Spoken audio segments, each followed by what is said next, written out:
માતાના દર્શન કરવા મિત્રો। જો મિત્રો આપણા શીતળા માતાજીનું ધાંગધ્રાની અંદરમાં મંદિર છે મિત્રો, અને આ આપણું મંદિર માતાજીના તમને પણ મિત્રો આપણે દર્શન કરાવીએ। હવે આપણે દર્શન કરીને મિત્રો હવે પછી આપણે પાછા આપણે મિત્રો મેળામાં જવાના છીએ। જો મિત્રો આપણું પૂરું મંદિર આપણું શીતળા માતાજીનું જોઈ લો મિત્રો।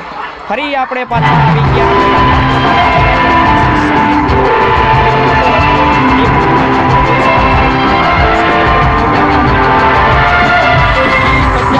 આપણે મિત્રો આપણા મિત્ર સાથે મયુરભાઈ ભોંડિયા સાથે મળવા ગયા, ત્યાં એમને કૃષિનું કારખાનું નાખેલું હતું।